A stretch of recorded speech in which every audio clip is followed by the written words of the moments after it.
agua negra del vertedero. Seguimos dando cobertura a estos tiempos.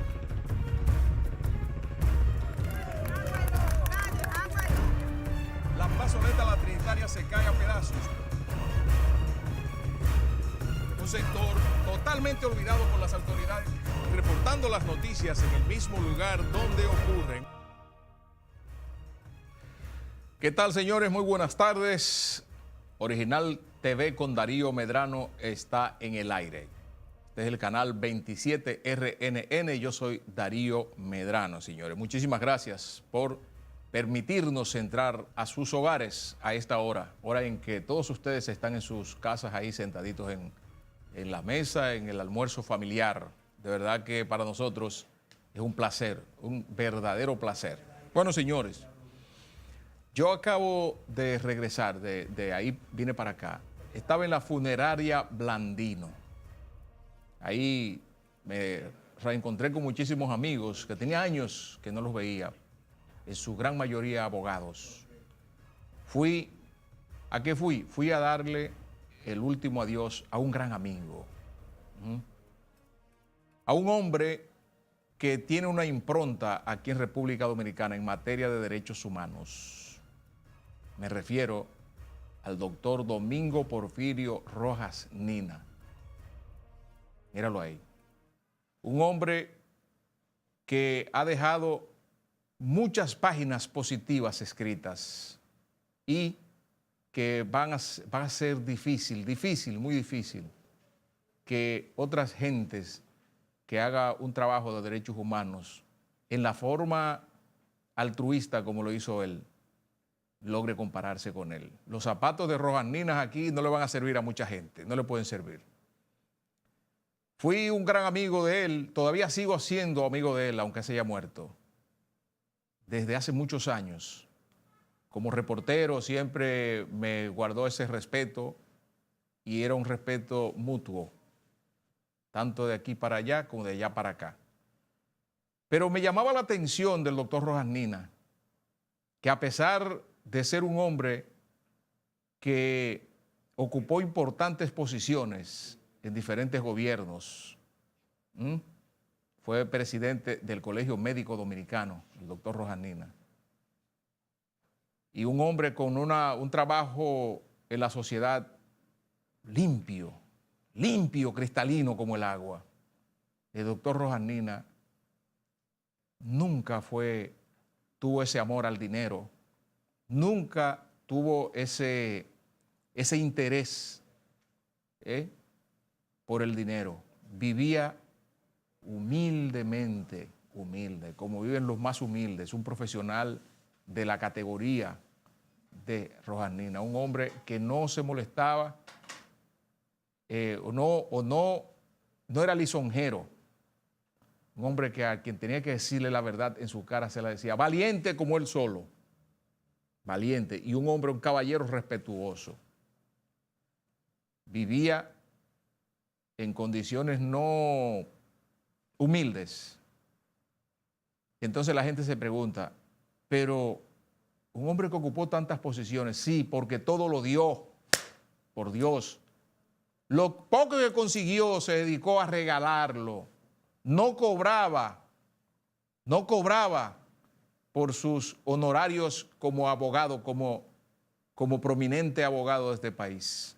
Recuerdo casos grandes, de mucha gente grande, que Rojas Nina fue abogado. No cobró un centavo nunca. Dejó todo a la comisión a dirigir los derechos humanos, a defender a mucha gente pobre que necesitaba esa asesoría en materia jurídica. Y ojalá que nuestro país de verdad tenga mucha gente así, porque nosotros necesitamos de ese desprendimiento de muchos dominicanos, que aquí hay mucha gente ahora que le ha cogido mucho amor al dinero y se ha olvidado de todo, amor al dinero. Y yo quisiera que cambiemos un poco. Claro, el dinero mueve al mundo, el dinero mueve mucho, pero no todo es el dinero. hay que tener un poquito más de amor al prójimo, ayudar a mucha gente que no puede, que eso fue lo que hizo el doctor Domingo Porfirio Rojas Nina. De verdad que un abrazo allá donde usted se encuentre, querido amigo, querido destacado amigo, incondicional, y que yo sé que Dios lo va a tener siempre a su lado, así como usted sirvió a los más pobres aquí en la tierra. Usted allá seguro que va a seguir siendo un fiel servidor de Dios, porque esa es su esencia, querido amigo. Vaya en paz y nos vemos porque todos vamos para allá. Así es. Bueno, gracias amigos. Vamos a continuar con el desarrollo del programa. Vamos ahora a nuestro segmento importante desde el lugar de los hechos.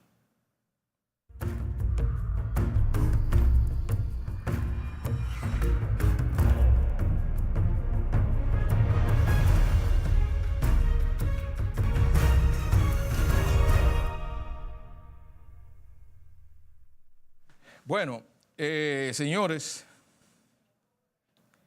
saben que esta semana la justicia dominicana sigue inmersa en un gran huracán. Eso es un huracán categoría 5,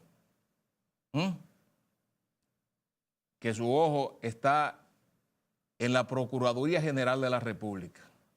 Un huracán categoría 5 con sus fuerzas centrales con vientos de 300 kilómetros por hora. El caso Quirinito. Yo esta semana decía con algunos colegas que si algunos periodistas internacionales, esos periodistas que uno tiene fuera del país, ven algo así que ocurre en República Dominicana, uno le da hasta vergüenza, se ríen, porque son cosas que uno dice, pero por Dios, ¿y cómo es posible que eso pueda ocurrir? Sí, pero ocurrió, ocurrió. El caso Quirinito es una realidad. Y ese torbellino sigue dando vueltas en el ambiente judicial, que hay ya 6 funcionarios, 6 personas ya, 6 importantes personalidades que han sido suspendidas. Y faltan más. Y faltan más. Una nota de la Procuraduría General de la República que nos llegó esta mañana dice que el Consejo del Poder Judicial ha suspendido hasta la fecha a 6 funcionarios por el caso Quirinito y que las más recientes suspensiones son Luis Felipe Restituyo, procurador de la Corte de Apelación de la provincia de Duarte, y José Calasanz Morel, procurador adjunto de San Francisco de Macorís. También Franklin Ortega, encargado de supervisión del medio libre, o sea, esto es vigilancia y seguimiento a personas que se les ha variado la pena de prisión carcelaria por prisión domiciliaria, o sea, ahí no vigilaban.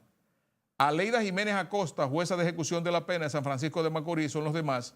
Willy de Jesús Núñez, juez de ejecución de la pena de San Cristóbal, y Orlando Herrera Robles, el médico legista que certificó la muerte de Quirinito sin ver el cadáver.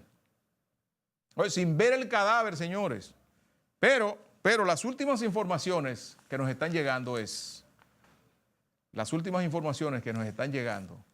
dicen que hay mucha gente implicada, hay más gente todavía. O sea, la Procuraduría no puede venir con paño tibio, ni el Consejo del Poder Judicial, tiene que seguir investigando, porque me están diciendo que hay mucha responsabilidad en ese caso de reconocidos abogados que participaron en la falsificación de documentos. Óigase, falsificación de documentos. Quirinito lo mataron y después lo resucitaron. Aquí han resucitado en el mundo 2 gente. Jesucristo y después Quirinito. Sí, así mismo. Jesucristo y después Quirinito.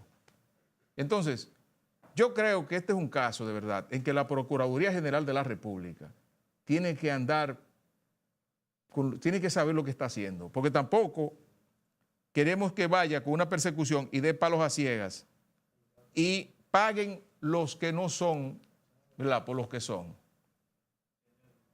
Hay una serie de argumentos ahí. Por ejemplo, esta semana el presidente del Tribunal Constitucional, Milton Ray Guevara, se refirió al tema. Vamos a escucharlo. Oigan lo que dijo Milton Ray Guevara. Vamos a ver.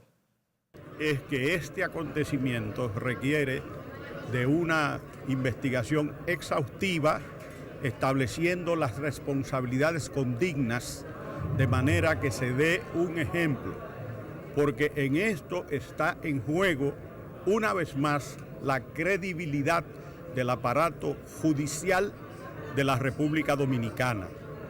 Y la ciudadanía merece, el país merece, que se actúe con la debida responsabilidad y que se dé el ejemplo que todos esperamos.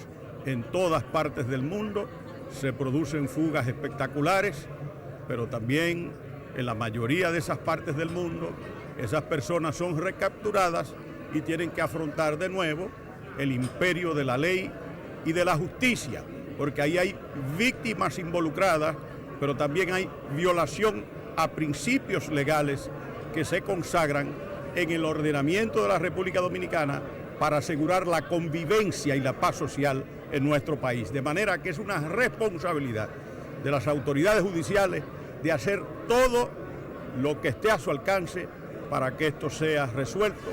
Es que este acontecimiento requiere de una investigación exhaustiva estableciendo... Bueno, ese era Milton Ray Guevara refiriéndose al tema. Óigame bien, él dice que todo el que es culpable que sea castigado, siempre y cuando encuentren pruebas suficientes, o sea, para que no vayan a cortar por donde no es, porque aquí en este país se acostumbra a eso. Se acostumbra a eso.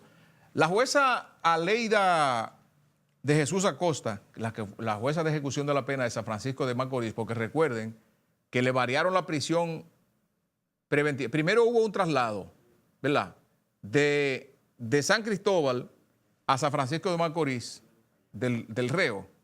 Entonces, luego de eso, vino lo que se llama la variación de la medida de coerción, el cambio de prisión carcelaria por prisión domiciliaria. Ahí fue que hicieron todo este entramado, ¿verdad?, toda esta mafia como operó, y entonces después inventaron un médico que diagnosticó que este señor tenía un cáncer terminal en la lengua, y fue él mismo después que a los días hace un acta de defunción, ¿verdad?, diagnostica que Quirinito certificó que murió, pero después lo resucitaron porque se fue del país.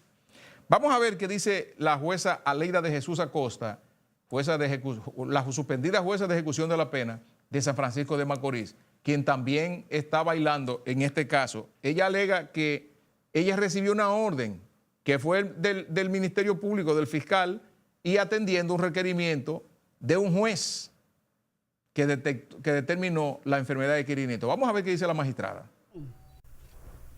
Nosotros no somos médicos. Nosotros tenemos que avalar lo que digan los médicos. O creer más bien en lo que han dicho los médicos. Hay 3 médicos diferentes que son los que hablan. Aquí yo se lo puedo mostrar. Yo me he sorprendido hoy muchísimo que cuando anoche en los medios de prensa que yo estaba suspendida. Porque en verdad el 334 es que dice que cuando una persona tiene una enfermedad grave o terminal, no dice Quirinito, ni dice fulano, sino cuando una persona padece. Mira lo que dice aquí, que en los casos previstos en el artículo 342, me equivoqué ahorita, del Código Penal, para que sea posible la modificación del régimen de ejecución de la pena, son los siguientes: cuando sobrepasa los 70 años, cuando padezca una enfermedad terminal o un estado de demencia sobreviniente con posterioridad a la comisión de la infracción. En este caso se dieron todos los elementos. Ahí lo envió el Ministerio Público, porque yo lo que ordené fue que fuera al oncológico, al hospital, nada más. Porque yo no conocía que ese joven era oncólogo. Y como juez no tengo que especificar ni decirle a un médico, mire, haga esto. No. Uno que sea con calidad para eso. Yo no puedo decir, vaya donde fulano y no quería. Bueno, el caso es, señores, que están investigando a mucha gente. También entre esos investigados hay otros médicos, hay fiscales, ¿verdad? Y también reconocidos abogados que habrían participado en la falsificación de documentos públicos, certificados médicos y muchísimos otros documentos. Yo entiendo que es un caso en que la Procuraduría General de la República tiene que andar fino y dejar todo claro para que esta sociedad ya no soporta más escándalos de esa naturaleza. Un escándalo de marca mayor, digno de un guión de estas narconovelas de Colombia y de México, ¿verdad? Un guión, un asunto, un guión para beneficiar a alguien en particular. Bueno, señores, esperemos que esta semana esto siga aclarándose. Esta semana también el Colegio Médico Dominicano llevó a cabo un paro por 24 horas. El Colegio Médico Dominicano, dirigido por Waldo Ariel Suero, un fogoso dirigente que tiene su impronta en el Colegio Médico Dominicano también. Algunos dicen que es negativa, otros dicen que es positiva. Yo creo que él ha conseguido muchos reajustes salariales, que eso para mí es positivo, porque se trata de un sector profesional que necesita, ¿verdad? Aquí todo el mundo necesita que le aumenten los salarios, porque aquí se ganan salarios de hambre. Los profesionales aquí, los médicos, los ingenieros, los abogados, los periodistas, aquí los agrónomos, aquí se ganan salarios muy deprimidos. Y esto del Colegio Médico Dominicano es importante. Sin embargo, Waldo ha cogido esto muy a pecho. Yo creo que Waldo tiene que soltar un poquito más, porque a decir de las autoridades del sector salud, se han hecho algunos reajustes que han ido beneficiando a los médicos de forma paulatina. Aquí hay otros sectores profesionales que necesitan esos reajustes. Ya se los han dado a los maestros, ¿verdad? Por ahí andan los agrónomos también. En fin, que hay que ir un poquito más al paso. Pero Waldo tiene un problema, que es que ya Waldo está en la postrimería de su labor como presidente del gremio médico. Y Waldo como que ha querido arrastrar ya su gestión, que no ha sido mala. Lo único que él ha sido muy radical. Él tiene que entender muchas cosas. El Colegio Médico Dominicano ya no es un simple sindicato como era antes. Se habla de un colegio médico.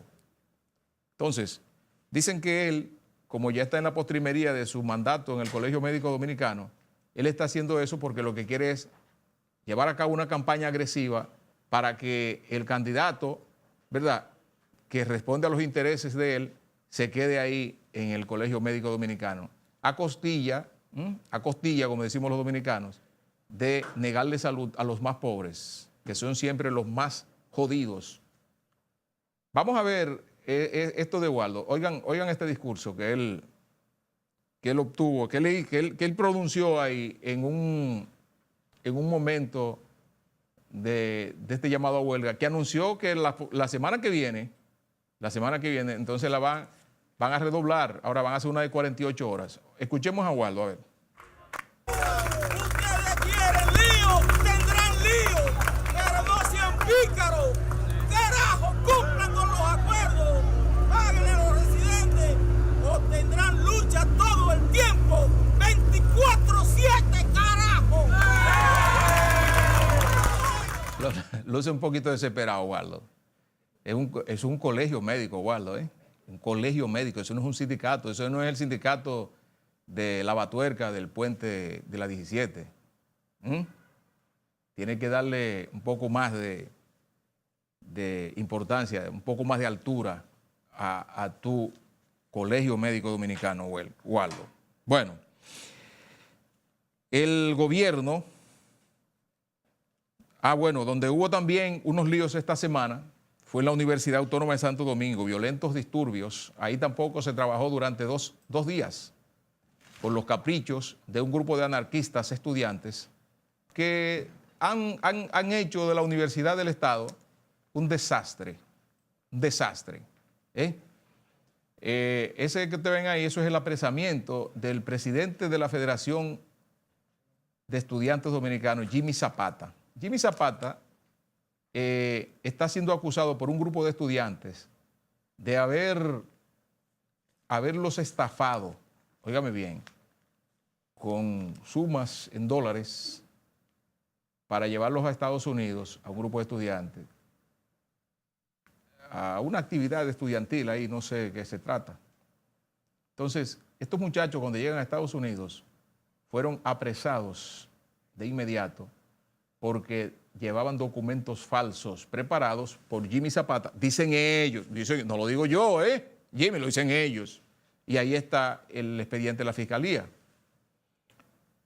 La Fiscalía, esa querella está puesta en la Fiscalía desde antes de las elecciones de la UAS. La Fiscalía le entró por un oído y le salió por otro. No hizo nada. Que debió apresar a Jimmy Zapata antes de las elecciones de la UAS por la Federación de Estudiantes Dominicanos. Lo apresa ahora. Y entonces, ahí que se arman los líos en la UAS. 2 días esta semana sin clases. Mañana lunes se va a continuar el conocimiento de la medida de coerción. Pero algo muy extraño. ¿Por qué la Fiscalía no investigó eso la otra vez? Nada, porque no le dio la gana. ¿Pero por qué lo hizo ahora? Porque la embajada norteamericana le jaló las greñas. La embajada norteamericana llamó a la Fiscalía y le dijo, mira, ese es un caso que mi gobierno está interesado en procesar. Entonces, ahí entonces, la Fiscalía es cuando actúa. Que debió actuar antes, no ahora, señores. Porque aquí el Ministerio Público está actuando por capricho. El desastre de Odebrecht, el desastre de Quirinito y este otro desastre que es cortito, es pequeño, no se puede comparar con aquellos. Pero es que no puede ser así. La Fiscalía tiene que actuar para todo el mundo igual. Mientras tanto, ahí están los muchachos estafados. Cada vez que apresan a Jimmy, yo supongo si mañana le dan arresto carcelario, la medida de coerción con arresto cárcel, entonces no se va a dar clase la semana entera. Caprichos de otros, señores. Bueno, señores, los comedores económicos del Estado esta semana estuvieron llevando esa ayuda al Ceibo, comunidades muy remotas del Ceibo. Ahí estuvo Nicolás Calderón, director de los comedores económicos, llevando esa ayuda, atendiendo orientaciones del presidente Danilo Medina. Esa zona es una zona muy deprimida, yo la conozco bien. Yo estuve allá en esa zona antes del huracán María, yo estuve cuando el huracán Irma, y fue una zona donde el huracán Irma le dio muy duro, bastante duro. Por ahí se perdió toda la producción de cacao, por ahí se produce plátano y se produce mucha yautía, tubérculos. A veces la gente no sabe que por ahí se produce yautía hasta para la exportación. El cacao de por ahí es un cacao muy bueno también para exportación. Unos campos por ahí, un campito que se llama Caciquillo, es muy productivo. Y toda la producción de ahí se fue. Pero en este caso, el gobierno está interesado en mantenerle por lo menos ayuda humanitaria a esta gente consistente en alimentos, porque todo se le fue. El río, la lluvia le llevaron sus estufitas, sus camas y todo. Y ahí está la ayuda humanitaria del gobierno y Nicolás Calderón, que es uno de los funcionarios de este gobierno que no ha descansado ni un día.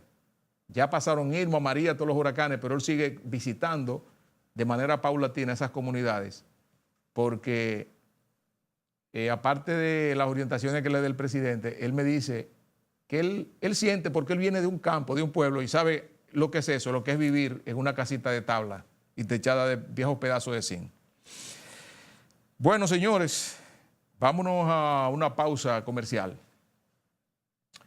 Hoy tenemos un gran invitado, un abogado. Vamos a hablar de muchos temas importantes. Aquí está dirigente del Partido Reformista Social Cristiano, Eddie Alcántara. Así que con él continuaremos el programa. Vamos a entrevistar después de la pausa. Continuamos.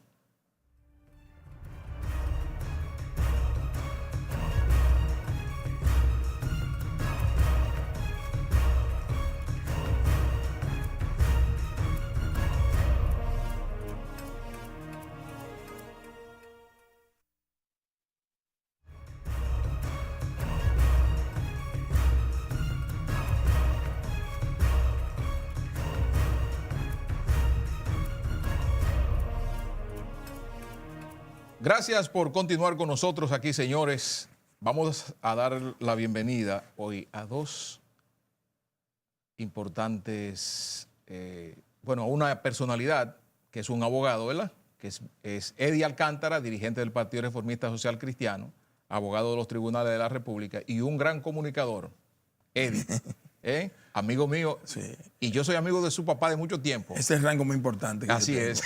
30 años, 25 años conociendo. Conociendo a León. No, a ti yo. Salud. Bueno, yo te conocí muy muchacho. Y la otra bienvenida es a estas bellezas, o esta belleza que tengo yo a mi izquierda, a mi lado aquí. Miren esto. Estas orquídeas. Esto es de lindas orquídeas de Paseo del Lago número 6, en Alameda. En Alameda Este. Esas orquídeas son cuidadas como se cuida una gente. Esas orquídeas tienen un cuidado y un aroma que te ambientan. Eso es para ambientar.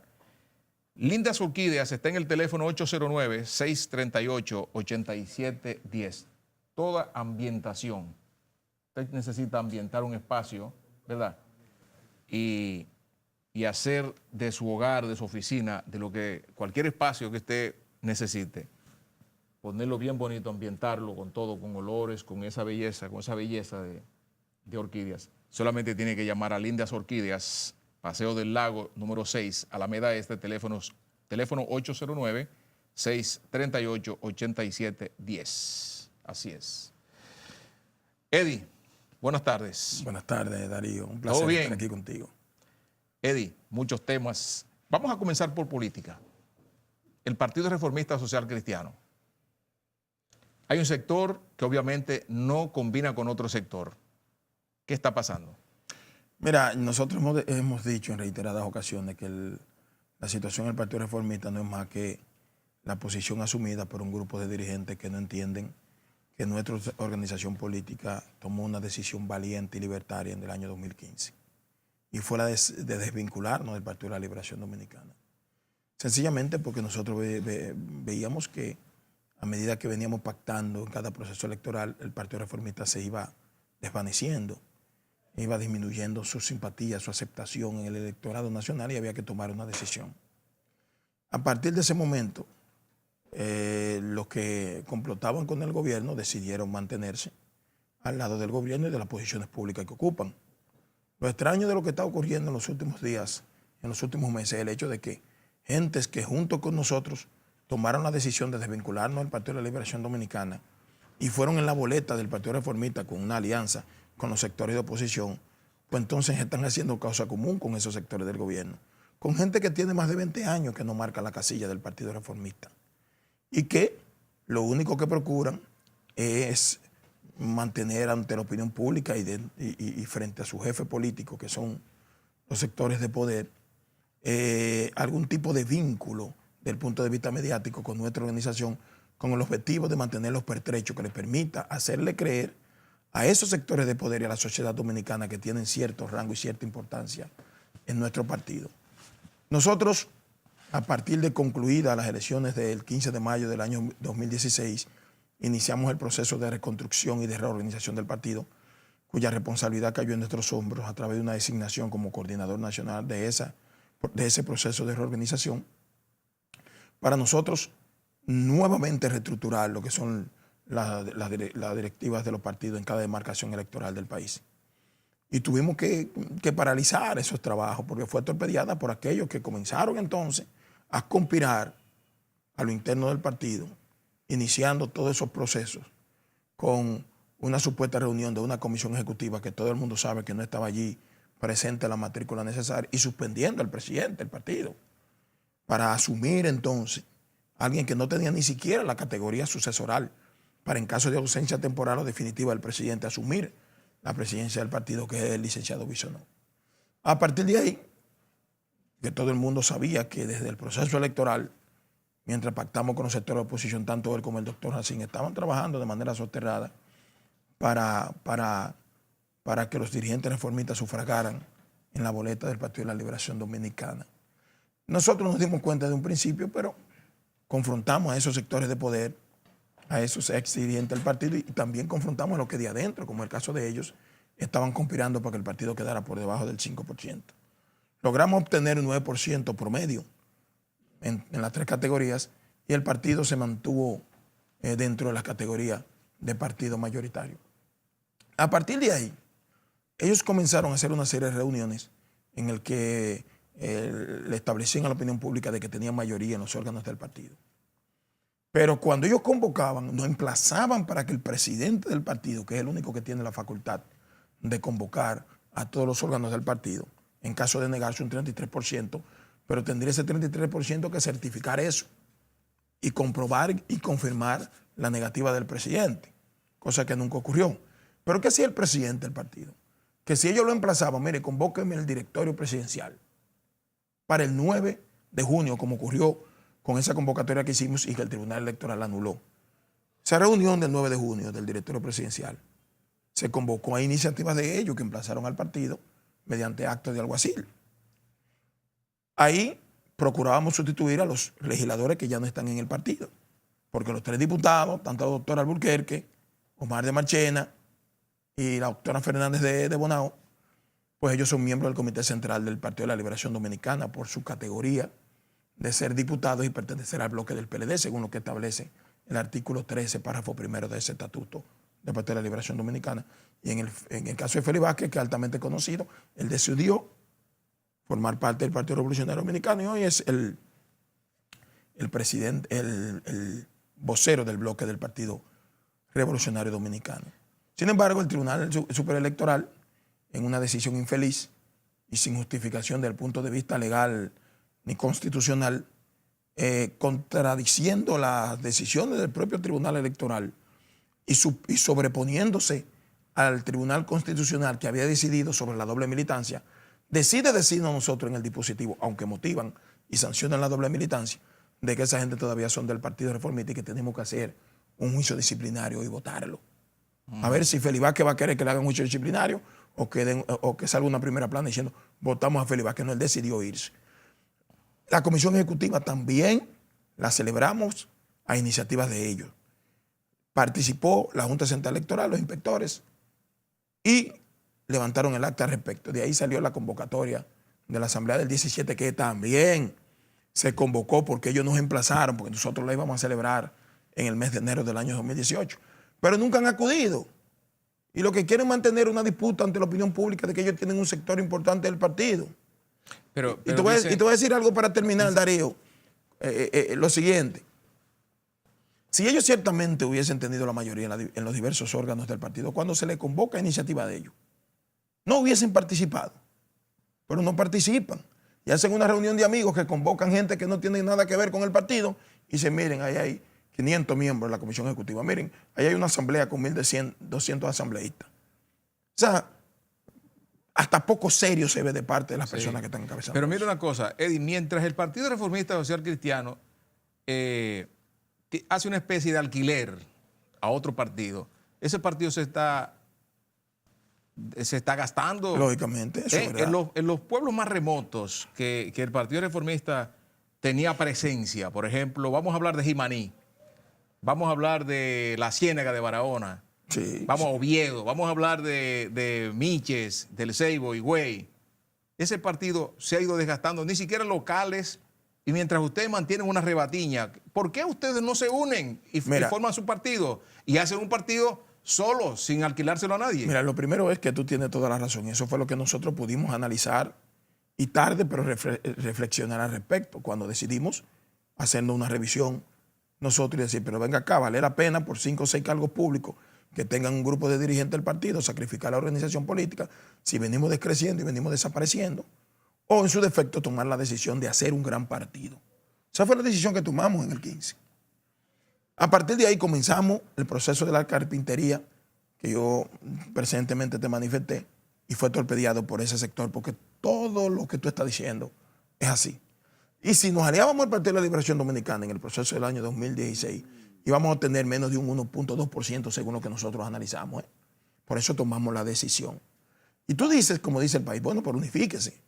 Y yo estoy convencido de que ningún partido político sobre la base de la división puede crecer y convertirse en opción de poder, pero también todos los partidos políticos que a lo interno de su organización política contengan a miembros que no le interesa el crecimiento y fortalecimiento del partido, sino mantenerse como comodín de otra organización política y siendo quinta columna al interno de un partido político.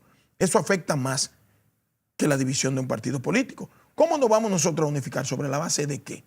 Si el electorado no va a creer en un partido que tenga un grupo haciendo oposición y un grupo en el gobierno, o dos cosas, que es el punto que puede unificarnos a nosotros, o ellos dejan el gobierno y vienen con nosotros a construir un partido desde la oposición, que no lo van a hacer porque han dado muestra y señal ya de que lo que les interesa es la posición pública que tienen. Pero ellos dicen eso mismo, que quieren hacer lo mismo que ustedes exigen, ellos quieren que ustedes hagan eso también. No, es que nosotros no podemos. Si nosotros decidimos separarnos del gobierno, no vamos nosotros a hacer el Partido Reformista parte del gobierno, porque seríamos unos liliputienses que un grupo de obreros del partido estemos trabajando para su fortalecimiento y otro en el gobierno cobrando la cuota. Pero Quique Antún hace poco que salió del partido del PLD. Pero eso es lo que se le reconoce al ingeniero Antún.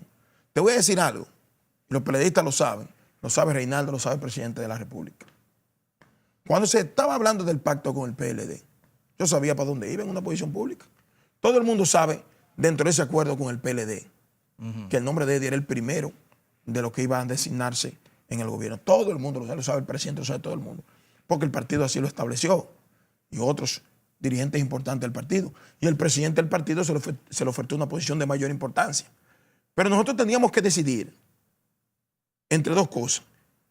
O el bienestar individual de nosotros y la desaparición del partido, o nosotros quedarnos en el partido fortaleciendo nuestra organización política. Y nos sentamos. Mira, el presidente se sentó con todo el que es funcionario del gobierno del Partido Reformista y le sacamos los números. Análisis hecho por expertos internacionales. Y le decíamos, bueno, es que va a desaparecer el partido. Y ellos dijeron, pero es que yo no puedo dejar la posición pública que tengo porque yo lo que quiero es estar en el gobierno. Y se le respetó su posición. Quédese en el gobierno. Ahora, lo irrespetuoso de todo eso es que ellos no quieren respetar, valga la redundancia, la posición nuestra. Si nosotros cuando nos sentamos con ellos y le dijimos, miren, el partido va a desaparecer si nos mantenemos aliados al gobierno.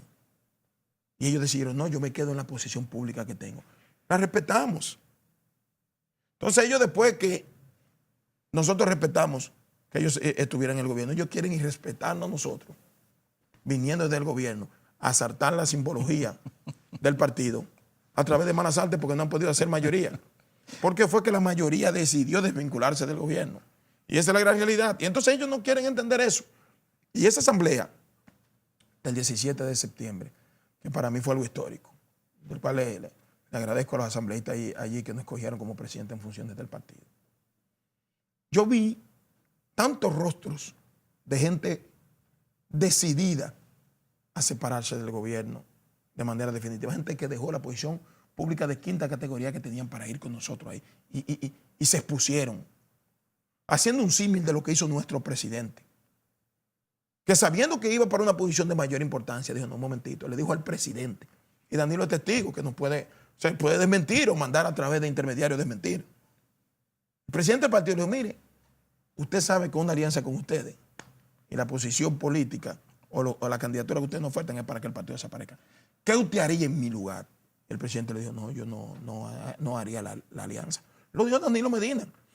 Y el ingeniero Antún se desvincula del gobierno de manera definitiva y pasa a la oposición. Y por eso fue que esos asambleístas emitieron ese reconocimiento por el sacrificio que hizo. Que muchos entendían, bueno, él no lo va a hacer porque es de la posición pública.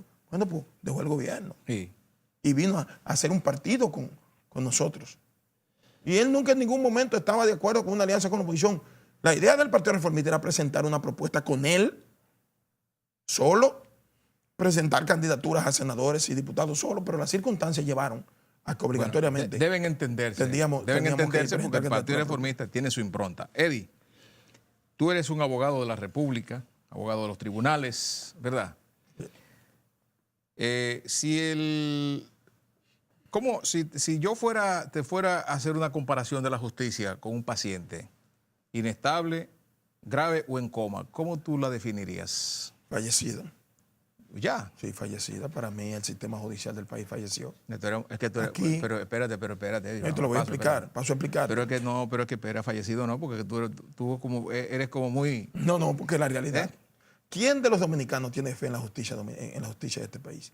Si solamente, inclusive nosotros fuimos tan lejos de aprobar un código garantista que solamente le generaba beneficios desde el punto de vista jurídico al que tenía posición económica cuando tú ves... No, y al delincuente. No, el delincuente... No, que no, pero ese código garantista para los delincuentes. Déjame deslindarte eso.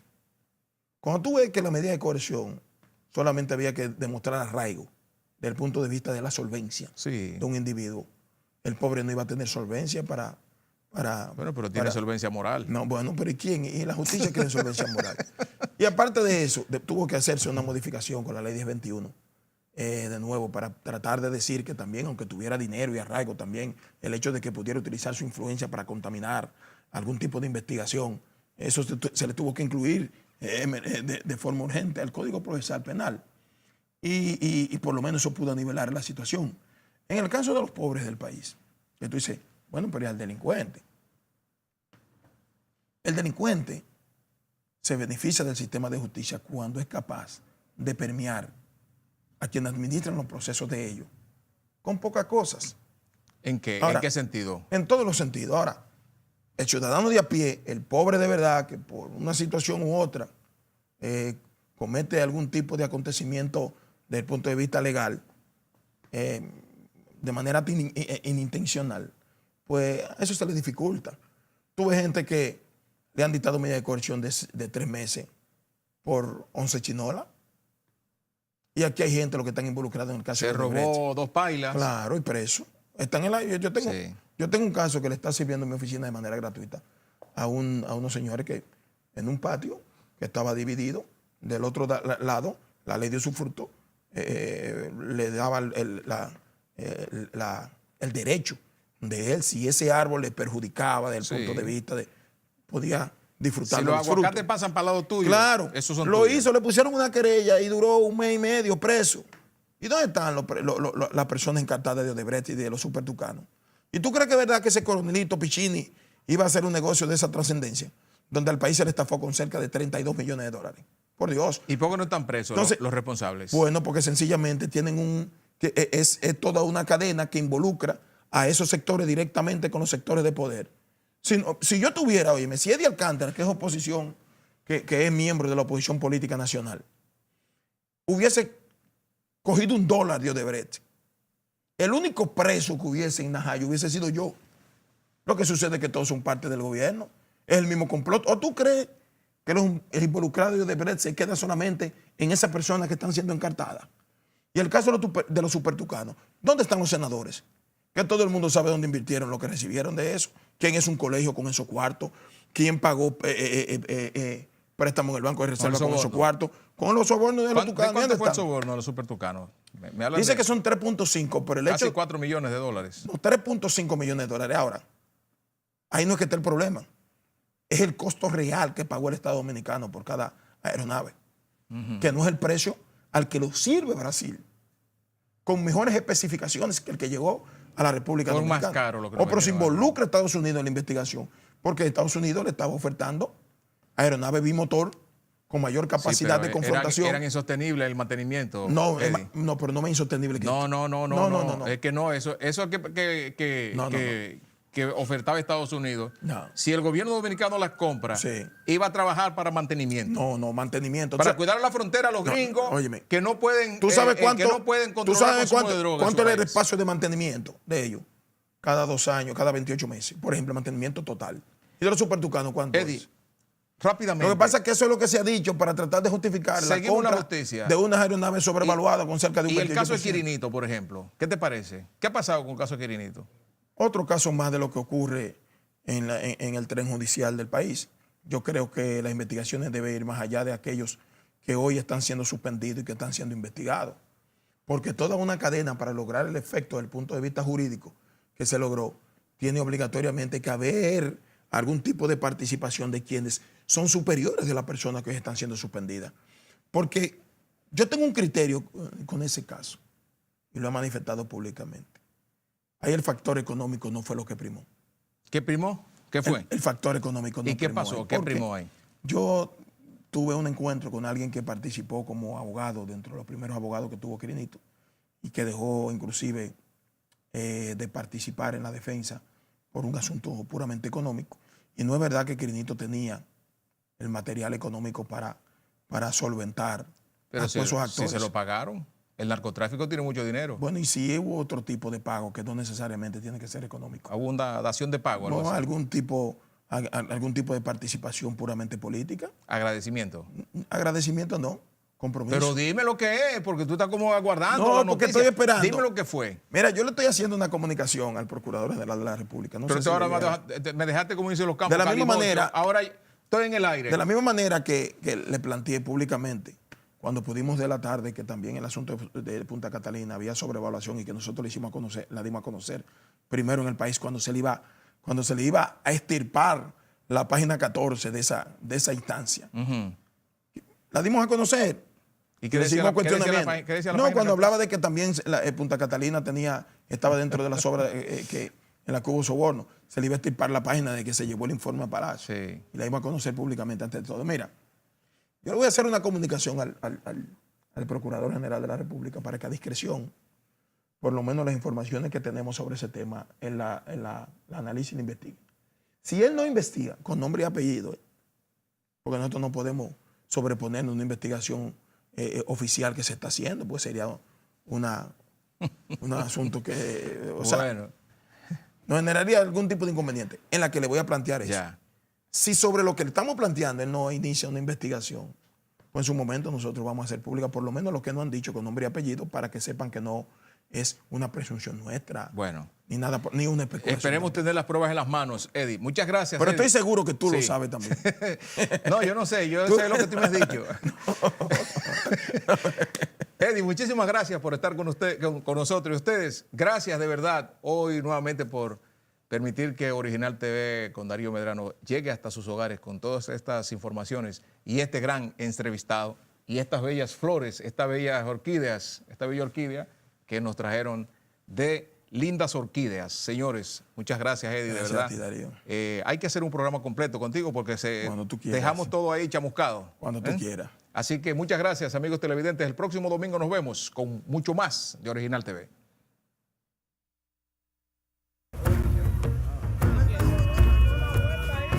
Agua negra del vertedero. Seguimos dando cobertura a estos tiempos.